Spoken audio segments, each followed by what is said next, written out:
सिद्धानम बुद्धानम पारगयानम परम परगयानम लोवर्गमोहगयानम नमो सया सर्व सिद्धानम। इक्कोवी नमस्कारो जिनवर वत्सहस्रबद्ध भारत संसार सागरो तारे नरम नारंभ। अहो अहो श्री सदगुरु करुणा सिंधु अपार, आपा मन पर प्रभु करो अहो अहो उपकार। अनंत शुद्ध आत्माओं को नमस्कार। शुद्ध आत्मा स्वरूप प्राप्ति का लक्ष्य जिनका बन चुका प्रयत्नशील उन सभी साधकों को नमन नमन नमन। प्रभु परमात्मा देवादिदेव भगवान महावीर स्वामी के शासन में राजस्थान की धरती कोटा शहर दानबाड़ी दादावाड़ी परिसर में आप हम सब सम्मिलित हैं अपने ही चेतन चिदानंद को जागृत करने का प्रयास। मनुष्य बहु मिला और कितने वर्ष हो गए अपने को मनुष्य शरीर में रहते हुए। जो जितने वर्ष का हो गया, जो जितने वर्ष का हो गया उसको लगता है मैं इतने वर्ष का हो गया। ये इतने वर्ष का हो गया, बचपन जवानी बुढ़ापा, ये सारा परिचय आत्मा का है या शरीर का है? आत्मा का है या शरीर का है? या शरीर और आत्मा दोनों के संयोग संबंध का परिचय है। दोनों के संयोग संबंध का परिचय है। ओनली आत्मा यदि होती तो सिद्ध अवस्था में, अर्यंत अवस्था में, राग द्वेष रहित, जन्म मरण रहित, आदि व्याधि उपाधि रहित अपने स्वभाव में ओनली आत्मा होती है। और यदि शरीर केवल होता, शरीर केवल होता तो अणु परमाणु स्कंद अनंत काल है, पर शरीर और आत्मा दोनों के संयोग संबंध के आधार पे अपन अपना जीवन स्वीकार करते हैं। इस जीवन की शुरुआत ज्ञानी भगवत कहते हैं सूक्ष्म निगोद स्थावर निगोद। सूक्ष्म निगोद एक शरीर में अनंत जीव। सूक्ष्म निगोद पहली बात तो है कि आत्मा उसे कहते हैं जिसका कोई रंग नहीं, रूप नहीं, अरूपी आत्मा है। एक शरीर में अनंत जीव और अनंत जीवों की संख्या नहीं होती, इसलिए अनंत जीव शब्द है। आलू आदि कंदमूल जितना भी है सब में अनंत जीव है। आलू पूरा जीवों का पिंड है और उन जीवों को अपने कर्म का भुगतान करने के लिए ऐसे शरीरों में रहना पड़ता है और बार बार उनका छेदन वेदन मार काट चलती रहती है। एक इंद्रिय वाले शरीर में आपके मेरे जीव ने कितना समय व्यतीत किया, जिस समय की संख्या हो नहीं सकती, जिस समय का आप हम अनुमान लगा नहीं सकते। इतना लंबा समय पृथ्वी का पहाड़ के रूप में, पानी के रूप में, वनस्पति के रूप में, वायु के रूप में, 5 स्थावर में जीव ने अनंत काल व्यतीत किया। अभी मैं पढ़ती आ रही हूँ दौलत राम जी के 6-11 में कि त्रस पर्याय जीव को मिलना बड़ी दुर्लभ है। त्रस पर्याय किसको कहते हैं? एक इंद्रिय के बाद त्रस यानी त्रास होने पर जो चल सके, फिर सके, इधर उधर जा सके, उसको त्रस पर्याय कहते हैं। वो त्रस पर्याय बेंद्रिय, तेंद्रिय, चौरेंद्रिय, पंचेंद्रिय, मक्खी, मच्छर, कई प्रकार के जीव बार बार जन्म मरण, बार बार जन्म मरण, बार बार जन्म मरण होता रहता है। ऐसे जीव अनंत काल से न जन्मा है न मरा है, केवल शरीर परिवर्तन करते हुए इस जीव ने राग द्वेष की यात्रा और रागद्वेष की यात्रा में प्रतिकूलता का जीवन सबसे ज्यादा लंबे समय तक भोगा है। महाभाग्य से, प्रबल पुण्य के उदय से देवता भी जिसको नमस्कार करे, ऐसा मनुष्य भाव आपको, हमको, सबको वर्तमान में मिला है। पर वर्तमान में मनुष्य भाव मिलने के बाद भी मनुष्य भाव की कीमत नहीं है हमारे भाव जगत में। हमारे भाव जगत में पुण्य पाप तो फिल्म में ही हमारा जीव उलझा है, पुण्य पाप की फिल्म में ही व्यस्त है, और पुण्य पाप की फिल्म में ही राग द्वेष तेरा मेरा करता है। पुण्य कर्म की फिल्म में जीव को अनुकूलता मिलती है और पाप कर्म की फिल्म में जीव को प्रतिकूलता मिलती है।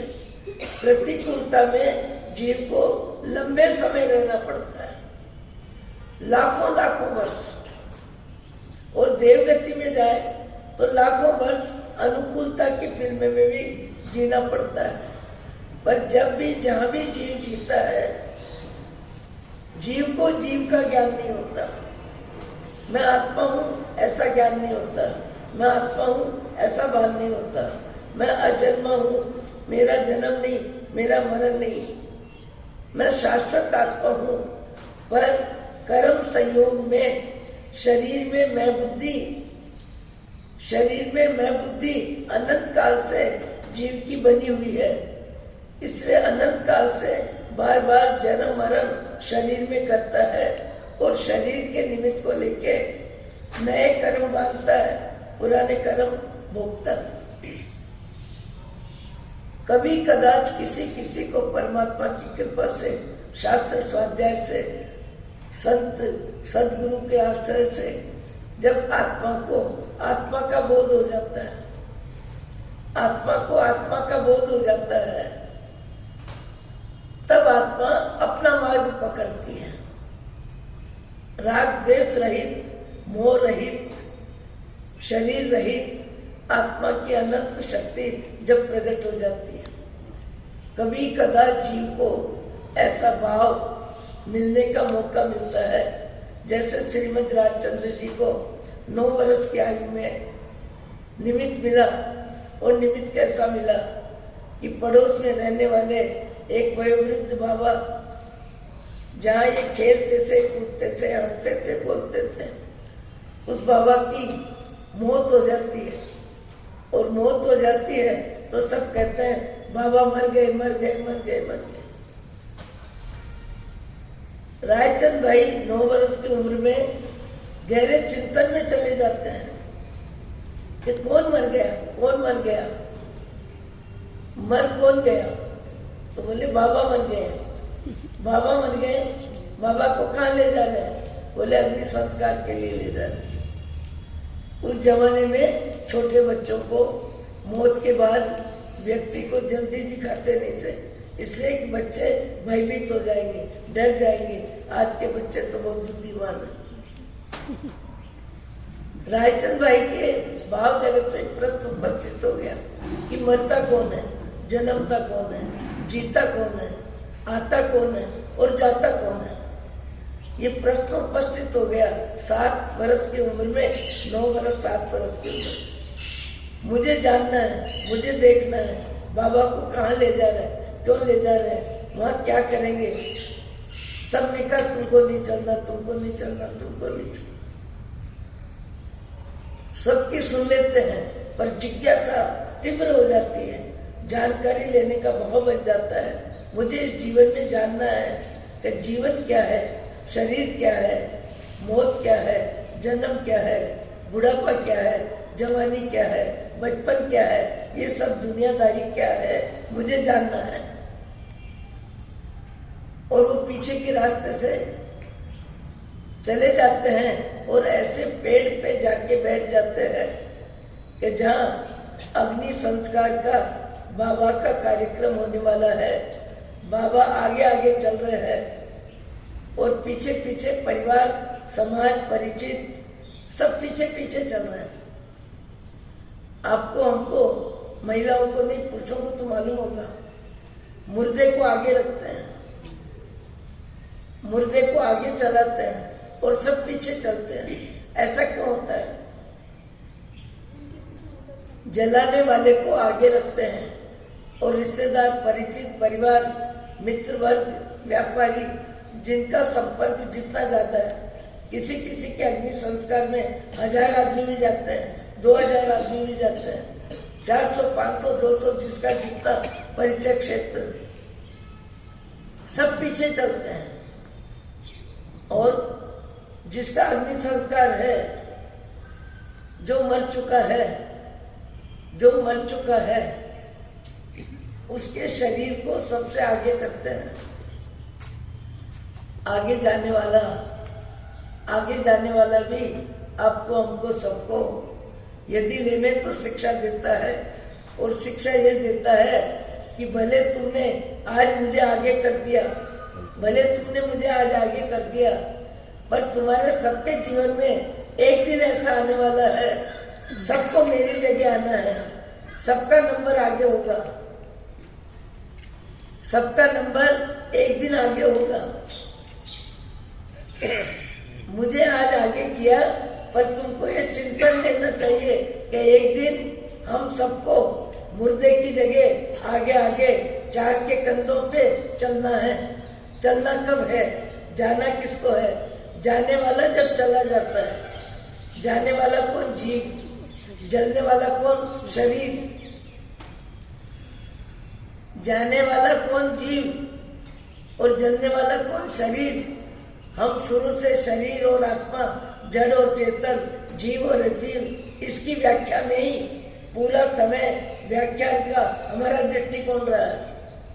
और ये दृष्टिकोण इसलिए रहा है कि जीव ने पुण्य पाप की कथाएं बहुत सुन ली, दुनियादारी बहुत देख ली, पर जीव को ये एहसास होना चाहिए कि मैं जीव हूँ, क्योंकि एहसास अनंत काल में कभी जीव ने किया नहीं। सदा जब जो शरीर मिला, चाहे लटका मिला, चाहे भंवरी का मिला, चिड़िया का मिला, कबूतर का मिला, गाय का, बैल का, बकरी का, जब जो शरीर मिला, उस शरीर को मैं माना।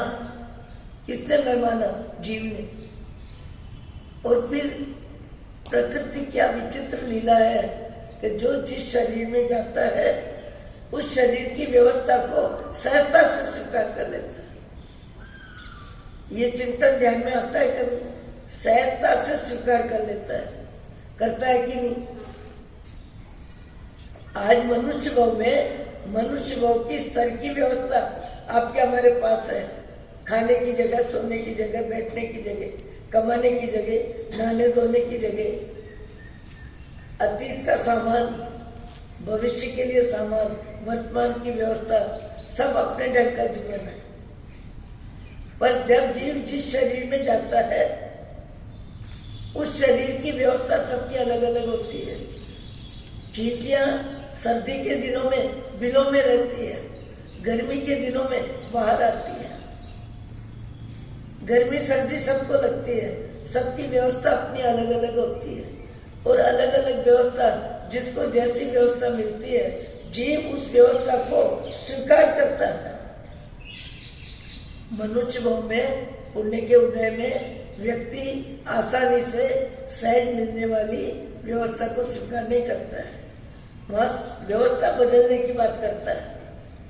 मकान भी बदलता है, कपड़े भी बदलता है, रहन सहन भी बदलता है, खान पान भी बदलता है। और बदलने में मुख्य रूप से निमित्त क्या बनता है? पुण्य कर्म का उदय, पाप कर्म का उदय। आज हजारों मनुष्य बिना मकान के जीवन जी रहे हैं, सड़क पे जीवन जी रहे हैं, नदी किनारे जीवन जी रहे हैं, पेड़ों के नीचे जीवन जी रहे हैं। हम पदयात्रा में बहुत बार ऐसे दृश्य देखते हैं। मनुष्य का शरीर है, पर मनुष्य के पास मनुष्य के स्तर की व्यवस्था नहीं है, क्योंकि उनके प्रबल पाप का उदय है। मनुष्य शरीर मिलने के बाद भी अनुकूलता के साधन, अनुकूलता की सुविधा कुछ भी नहीं है।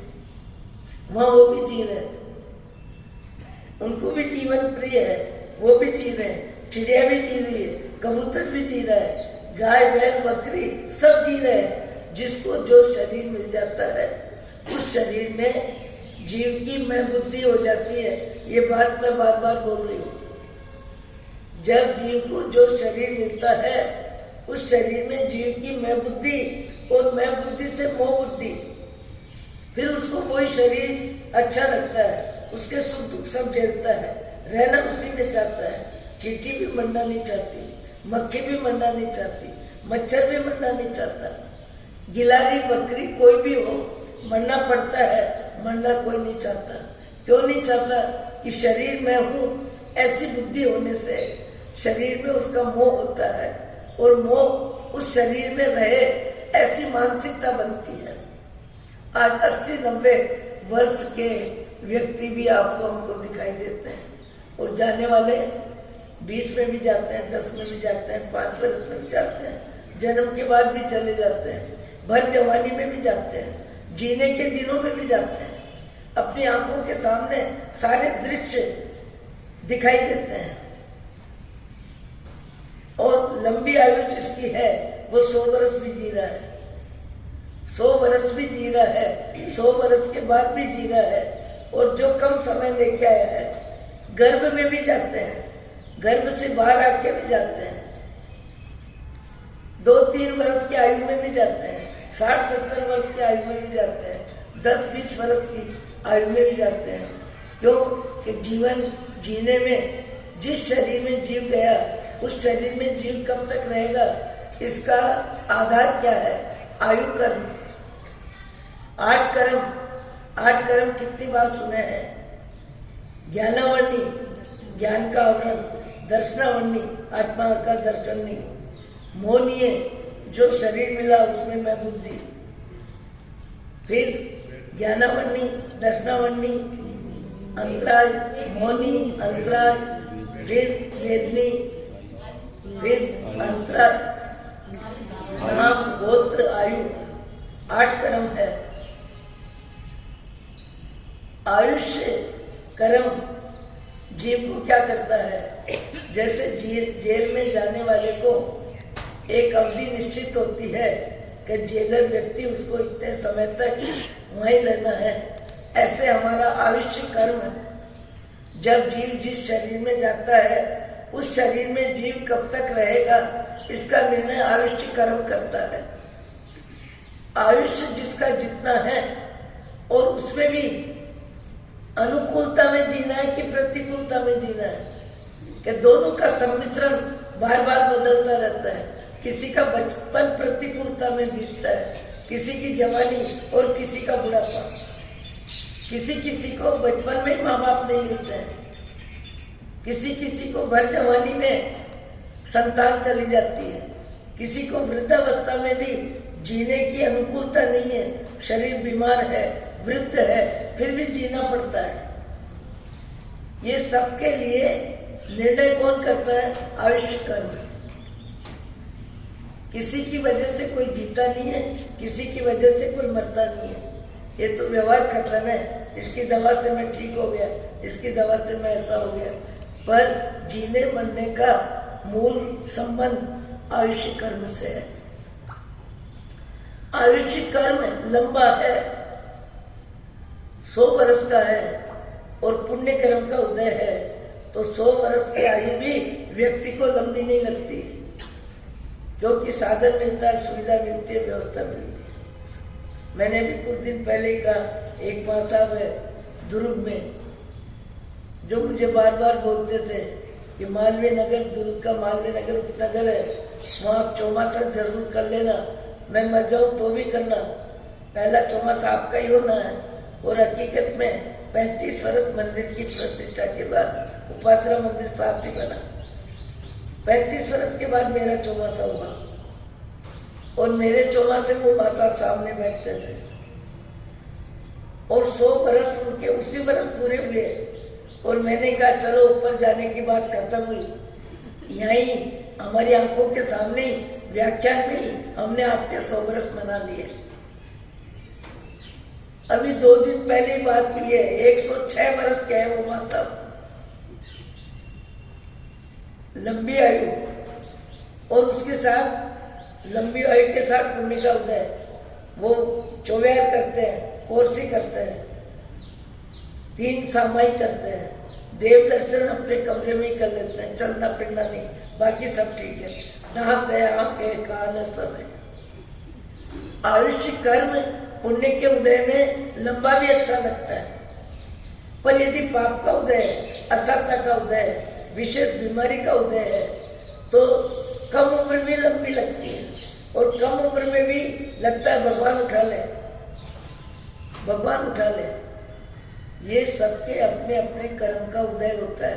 कर्म का उदय का संबंध किससे? बंध से। बंध कौन करता है? जीव। बंध में जीव के निमित्त, जब जो निमित्त मिलता है, निमित्तों के अनुसार निमित्ताधीन वृत्ति फरी फरी चलित है। निमित्त के अनुसार हमारे भाव बदलते रहते हैं, विचार बदलते रहते हैं। निमित्त पुण्य का उदय है, और पुण्य के उदय के साथ आपके भाव जगत में अति लोभ है, अति लोभ भी है, और पुण्य के उदय से पैसा भी आ रहा है, पर आसक्ति ज्यादा है, संग्रह रुचि ज्यादा है। बस बना रहे, मेरे जीवन में बना रहे, मेरे जीवन में बढ़ता रहे। क्या बढ़ता रहे? पैसा बढ़ता रहे, पैसा बढ़ता रहे, और उस संग्रह को मैं देखता रहूं। कैसे देखेगा? जमीन खरीद के देखेगा, मेरी जमीन 2 करोड़ की, मेरी जमीन 1 करोड़ की, मेरी जमीन 10 करोड़ की, मेरे पास इतना जेवर है, इतना सोना है, इतनी चांदी है, इतना परिग्रह। मिथ्यात्व में जब तक आत्मा को आत्मा का ज्ञान नहीं होता है, जीव ज्यादा में ज्यादा परिग्रह में रुचि रखता है, परिग्रह के लिए प्रयत्न करता है, और यदि पुण्य कर्म का उदय है तो उसको परिग्रह बढ़ाने में सफलता भी मिलती है, और परिग्रह के आधार पे अपने जीवन का मूल्यांकन करता है। मैं बड़ा आदमी, मैं करोड़पति, मैं हजारपति, और कहता क्या है? महाराज, पैसे के बिना पूछ किसकी है? पैसे के बिना पूछ किसकी है? पैसे के बिना भी पूछ होती है। एक व्यक्ति ने कहा साधु साध्वी के साथ बहुत लंबे समय से रह रहा था। उसका एक प्रश्न हुआ, और प्रश्न क्या हुआ कि महाराज, मैं आपके साथ काफी समय से हूँ, 2-3 महीने से हूँ, 10-15 दिन से हूँ। मेरे मन में एक जिज्ञासा है, और जिज्ञासा क्या है? भोजन आप भी करते हो, मैं भी करता हूँ, निद्रा आप भी लेते हो, मैं भी लेता हूँ, आप अपनी दिनचर्या की व्यवस्था में जीते हो, हम हमारी दिनचर्या की व्यवस्था में जीते हैं, पर खाना पीना, सोना बैठना, जरूरी कार्य शरीर के आप भी करते हो, हम भी करते हैं, तो आपके हमारे में फर्क क्या है? आपके हमारे में फर्क क्या है? संत ने कहा समय आएगा तब बताएंगे कि तुम्हारे हमारे जीवन में फर्क क्या है। कि अभी बता दो, कभी नहीं बताएंगे, समय आएगा तब बताएंगे।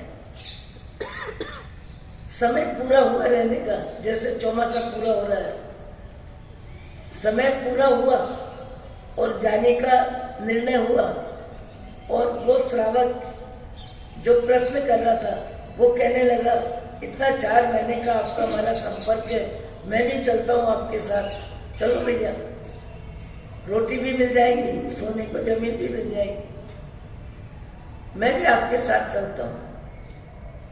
चलने वाला जा रहा है, चल रहा है, 2 kilometre, 4 kilometre, 6 kilometre, 8 kilometre, 10 kilometre, 15 kilometre, 20 kilometre, 25 kilometre, 2-3 गांव आ गए, यहाँ तक वो चलता जा रहा है। फिर कहता है, मुनि जी बहुत दूर आ गया, मैं तो बहुत दूर आ गया, मेरा घर तो बहुत पीछे छूट गया, अब आगे नहीं चलूंगा, अब तो मुझे वापस जाना है। मेरे प्रश्न का जवाब तो आपने दिया ही नहीं, मैं इतने दिन आपके साथ रहा, और मेरा प्रश्न जो कहते हो बना हुआ है, और ये प्रश्न बना हुआ है कि आप में, मेरे में, हमारे में फर्क क्या है? हमारे में फर्क क्या है? संत ने कहा, तुम्हारा प्रश्न ही तुम्हारा उत्तर है, तुम्हारा प्रश्न ही तुम्हारा उत्तर है। हम जा रहे हैं, जाते जाएंगे जाते जाएंगे, आगे आगे विश्राम भी करेंगे, मकान में भी रहेंगे, गोचरी पानी भी करेंगे। हमको पीछे का दृश्य से कोई मतलब नहीं है, हमको पीछे की याद नहीं आएगी। तुम हमारे साथ आ रहे हो, पर तुम्हारा माता तो पीछे ही घूम रहा है। मेरा मकान छूट गया, मेरा परिवार छूट गया, मेरा घर छूट गया, मेरी जरूरत होगी उनको, मुझे उनकी जरूरत है। साधु जीवन में हजारों मकान बदलता है, किसी मकान की याद नहीं आती है। जिस समय जहाँ रहता है वहाँ उसका उपयोग करता है, वहाँ उसकी व्यवस्था स्वीकार करता है। पर चले व्यक्ति आगे आगे आगे आगे चलते जाते हैं, पर पीछे वालों में मोह अटकता नहीं है, पीछे वालों में कोई लेना देना नहीं। संत ने कहा तुम्हारा प्रश्न था, मैंने कहा था कि समय आने पर जवाब दूंगा, समय आने पर जवाब दूंगा। मैंने आज जवाब दे दिया या तुमने स्वयं जवाब ले लिया? तुमने जवाब ले लिया कि मुनि जी मैं अब जाता हूं मेरे घर। तुम्हारे हमारे में यही अंतर है, तुम्हारा मन परिवार में अटका है, धन में अटका है, शरीर की व्यवस्था में अटका है, मोह की जिंदगी तुम्हें अपनी जिंदगी लगती है। तुम्हारा सामान, तुम्हारा परिग्रह, तुम्हारा धन, तुम्हारी धरती, तुम्हारे सब माथे में आया है। भले कुछ भी नहीं आया पर सब तुम्हारे माथे में साथ लेके आए हो। हमारा माथा खाली कम है, रह भी गए, गोचरी भी कर ली, खा भी लिया, पी भी लिया और वायुमंडल का आनंद भी ले लिया, और उसके बाद भी जाने के समय तुम तुम्हारे हम हमारे, कोई मतलब नहीं, कोई लेना देना नहीं। मुनि की जिंदगी में बहुत परिवर्तन है। ग्रस्त की जिंदगी में ग्रस्त विचारों में चिपका रहता है।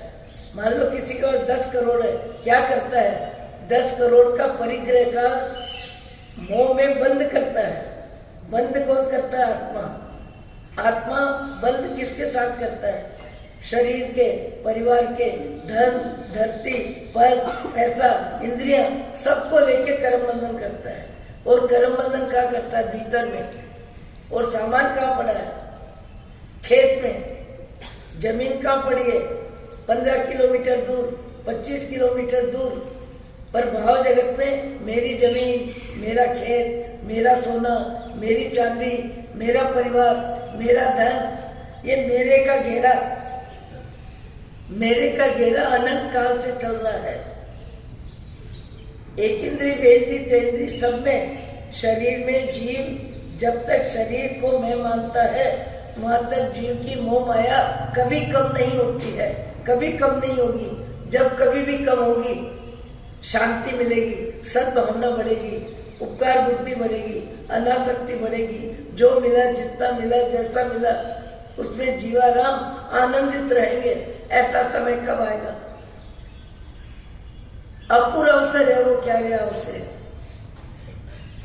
श्रीमद् राजचंद्र जी की कविता है, उन्होंने मुर्दे को भी देखा, मुर्दे की अंत क्रिया को भी देखा, और बाबा गए, क्या गया, क्या गया, क्या रहा, गया कौन, जला कौन, राख किसकी हुई। सारा चिंतन उनका इतना चला कि उन्होंने अपने जीवन में 700 पिछले भाव देखे, 700 पिछले भाव देखे, और उस समय उनको फिर आत्मा का ज्ञान हुआ। और आत्मा का ज्ञान होने के बाद ग्रस्त जीवन में जीते जीते अपने आप में आत्मा में रमणता बढ़ाते बढ़ाते कहां से कहां पहुंचे, बहुत ऊंचाई पे पहुंचे। उन्हीं की ये कविता है, उन्हीं की बनाई हुई कविता है श्रीमद् राजचंद्र भाई की। वो जहां है, जितनी ऊंचाई पे है, उसके बाद भी भावों में विचार आ रहा है कि मेरा परमात्मा पद, अशरीरी पद, राग द्वेष रहित, जन्म मरण रहित, आदि व्याधि उपाधि रहित मेरा आत्मा का मूल स्वरूप मुझे कब प्राप्त होगा। अपूरा अवसर है वो, क्या रहा उसे। ये पूरी कविता है 22 गाथे की। अपूर्व अवसर एवो क्यारे आवशे क्यारे थईशुं भायांतर निर्ग्रंथ सर्व संबंधनु बंधन ते क्षण छेदिने विचरशुं कब मत पुरुष ने पंथ जो अपूर्व अवसर। अपूर्व अवसर ऐसा कब आएगा? अपूर्व अवसर किसको कहते हैं? जैसा अवसर, जैसा भाव जगत कभी अनंत काल में प्राप्त नहीं हुआ। अपूर्व, जो पुराना नहीं है, जो अनुभव किया हुआ नहीं है, वो परम पद, वो सत स्वरूप, वो अर्यन पद, वो सिद्ध पद, आत्मा अपने स्वरूप में रहेगी, ऐसा समय मेरे जीवन में कब आएगा? जबकि उनकी स्थिति बहुत आगे बढ़ गई थी, फिर भी उन्होंने अपूर्व अवसर है वो क्या रहा उसे। आज भी कई श्रावक सामायिक में बैठ के अपूर्व अवसर का पाठ करते हैं। स्वाध्याय की जानकारी है, जीव अजीव की जानकारी है, नवतत्व षड्द्रव्य गुण स्थानक आदि सब विवेचन पढ़ते हैं। बुद्धि का उपयोग दुनिया में तो खूब किया, कमाने में किया, खाने में किया, पढ़ाने में किया, पढ़ने में किया, लेने में किया, देने में किया, हंसने में किया, रोने में किया, इंद्रियों की गुलामी करी, इंद्रियों के पीछे पागल हुए, पर अपूर्व अवसर नहीं है वो पुराना अवसर है। पुराना क्यों है? जिन भावों में आज जी रहे हैं उन भावों में जीव अनंत काल से जी रहा है, कोई नया भाव नहीं है। राग, द्वेष, ईर्ष्या, तेरा मेरा, वस्तु राग, व्यक्ति राग, इंद्रियों का राग, रसना वासना का राग, दाम्पत्य जीवन में राग, संतान का राग, दोते पोते का राग, राग और राग, जीवन राग से भरा हुआ है। और कितना भरा रहता है। अमेरिका में पोता हुआ और थाली यहाँ बजाता है, पोते को देखा भी नहीं है, केवल फोन से मालूम हुआ। और पोते की जन्म की बधाई में पैसे वाले लाखों रुपया खर्च करते हैं, मेरे पोते का जन्म हुआ। अरे किसका पोता, किसका पूत? आत्म राम सदा अवधूत। आत्मज्ञान के बिना जीव संसार के बंधनों में बंधता है, संसार के बंधन बढ़ाता है और ज्यादा में ज्यादा पाप का बंध करता है।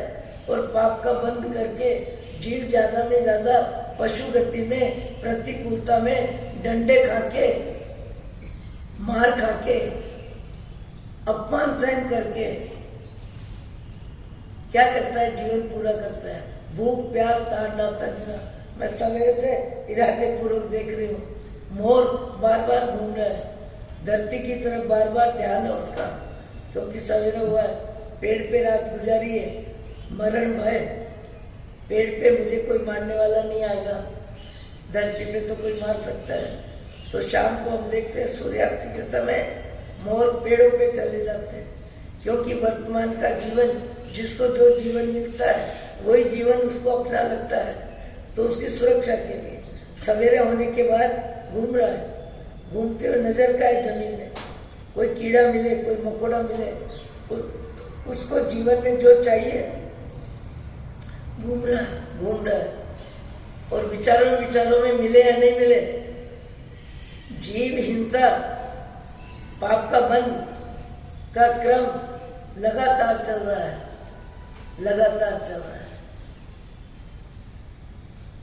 जब जिस शरीर में जीव जाता है उस शरीर को मैं मानता है और उस शरीर का मोह करता है। बेटे हो कि पोते हो, धन हो कि धरती हो, जो मिला, जितना मिला, जैसा मिला, यही मिला है और यही छूटेगा। जो मिला, जितना मिला, जैसा मिला, यही मिला है और यही छूटेगा। छूटेगा कि नहीं?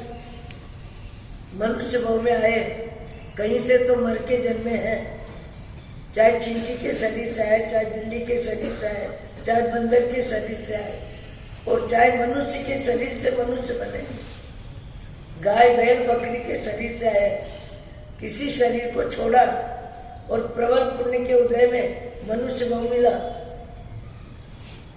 तो कहीं से आए हैं और फिर कहीं जाना है। आए हैं ये भी सच है और जाना है ये भी सच है। और जो मिला, जितना मिला, जैसा मिला, यही मिला और यही छूटेगा, ये भी सच है। पर इस सच को स्वीकार कौन करता है? स्वीकार कौन करता है? आत्मज्ञान के बिना संतों की वाणी स्वीकार नहीं होती है। उत्तराध्ययन सूत्र, भगवती सूत्र कंठस्थ कर ले, पर जीवन में नहीं आएगा। जीवन में कब आएगा? जब आत्मा का ज्ञान होगा। संग्रह रुचि कितना भी संग्रह कर ले, अचानक हार्ट फेल हुआ, चला गया, बैंक बैलेंस यहीं रह गया, सोना चांदी यहीं रह गया, परिवार यहीं रह गया, पत्नी यहीं रह गई, बच्चे यहीं रह गए, और जाने वाला जिस शरीर में गया, यहाँ का सारा दृश्य उसके लिए जीरो हो गया। जीरो हुआ कि नहीं? पर जीते जी जितने पाप के बंध किए, वो पाप के बंध फिर अगले जीवन में संबंध बनाएंगे। समझदारी इसी में है कि शरीर में रहते हुए कर्तव्य बुद्धि से, करुणा बुद्धि से, सेवा भाव से आत्मा की साधना करते हुए क्रोध मान माया लोभ के व्यवसाय को कम करे, परिग्रह राग कम करे, जीने मरने की अभिलाषा के बिना जीवन जिए। मरने की अभिलाषा से कोई मरता नहीं है और जीने की अभिलाषा से कोई जीता नहीं है। जीना मरना किसी के हाथ में नहीं है, चाहने पर भी मर नहीं सकता है। हम घुमक्कड़ है, पदयात्री हैं, हमको बहुत सारे दृश्य देखने को मिलते हैं। अभी भी दो की जानकारी बार बार हो रही है। ऐसी महिला, इतनी साधना, इतने उपवास, इतने मासक्रमण, नित्य एकासन, बहुत अच्छा जीवन, पर पता नहीं किस भव के कर्म उदय में आए। 3 महीने से केवल नाक में नली लगी है, बाथरूम में नली लगी है। अब नली से जो दिया जाता है उसमें भी जीव को परेशानी होती है, पर वो परेशानी भी भोगनी पड़ती है। परिवार कहता है जी रहे वहां तक देना पड़ेगा, देंगे नहीं तो जिएंगे कैसे?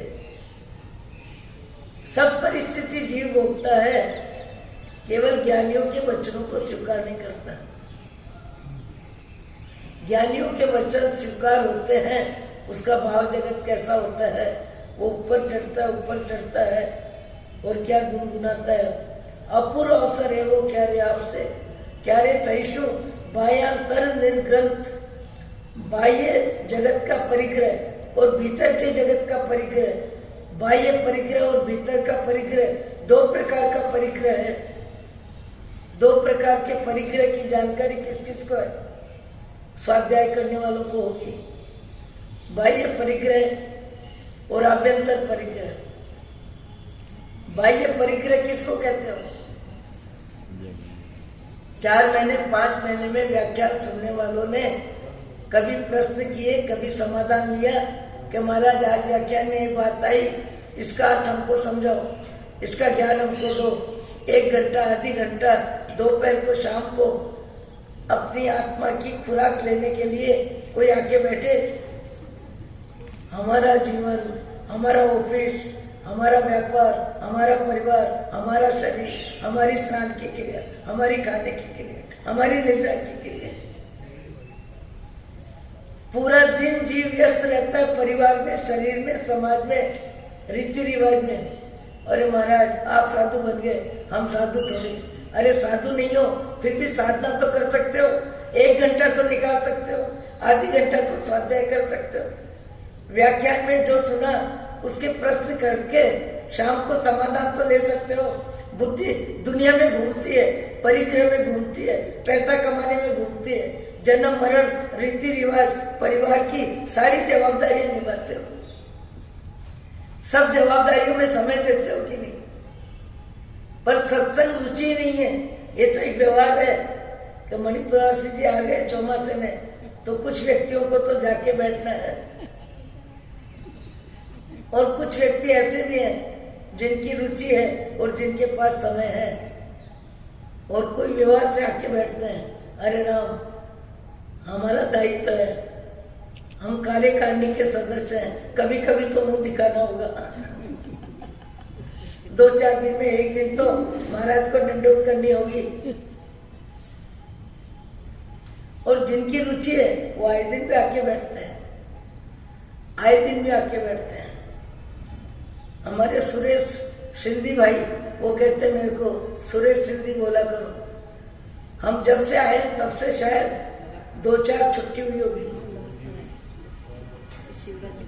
रुचि वाले ये पीछे मीना भाई जब से एक दिन आए उसके बाद नियमित आ रहे हैं, नियमित ध्यान से सुन रहे हैं और कह रहे हैं मेरे को बहुत अच्छा लग रहा है।